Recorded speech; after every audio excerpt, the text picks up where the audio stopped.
continue paying tribute to him, reflecting on his life too. We're joined by radio personality Penny Lebyane. Penny, good evening, and thank you so much for your time tonight. Tell me about how you've received the news of the passing of Bob Mabena. Good evening, Kathy, and good evening to your listeners. I received the passing of Bob Mabena with total shock, with devastation, with disbelief. At the young age of 51, my heart is full.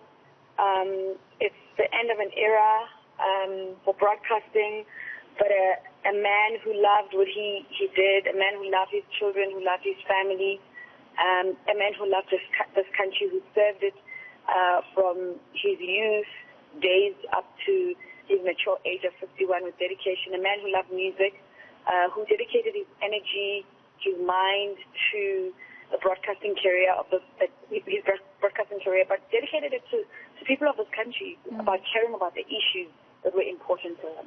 What was it like working with Bob, Penny? You know, my relationship with Bob has always been a big brother and a little sister. Defense of the title he won 12 months ago. First of all, I have a very close relationship. As he was undone by the resurgent Juan Martín del Potro. She started out as my mentor, and she's like a sister. I met her when I was 19, when they were still married. So he's like a big brother to me. Even when he was at Metro, Metro FM, as part of management, he was like a big brother to me. So I couldn't complain to him about my issues at home, because at home we were family, at work was work. So he was a diligent, dedicated broadcaster. You know, one of the things I remember him saying to me was during the xenophobic attacks that happened, and he said to me, you know, Penny, you know, you're one of the people who I know who's connected to South Africa and Zimbabwe. You know, you have a voice. You need to use your voice. He said to me, you know, evil prevails when good people do nothing. You have to use your voice constantly. And I just thought about that, you know, with everything that's happening in our country. I realized that, you know, he's always been, you know, that kind of a man who would encourage me, you know, who would, you know, tell me to go for what I believe in. And he was an amazing you know, leader in his own right. He just loved music. He loved being on the radio. He fell in love with it as a kid, and he continued to do so every day. Penny, I just want to draw on something that you've talked about here, and just the encouragement that he would give you. It's something that John Perlman also spoke of earlier on tonight, and his ability to be so encouraging to people around him. He didn't see people, even though you were in the same industry, he didn't see it as threatening in any kind of way, because he was just so full in his own light, in his own presence. You see, I'm a girl who was spoiled by a generation of men like that. Bob Mabena, Wilson Bingosi, Eddie Zondi, Rob Rawa.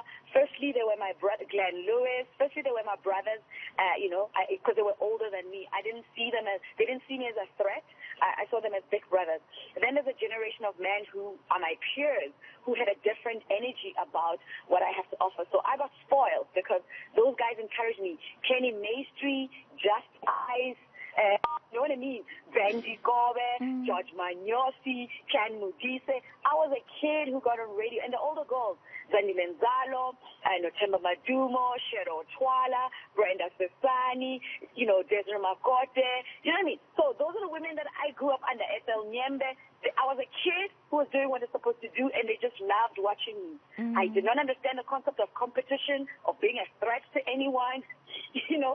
So I was spoiled for choice when I got into the industry, and I will forever be grateful to men like Bob, because he would encourage you to continue what you're good at and to continue to build on that. And he loved his music.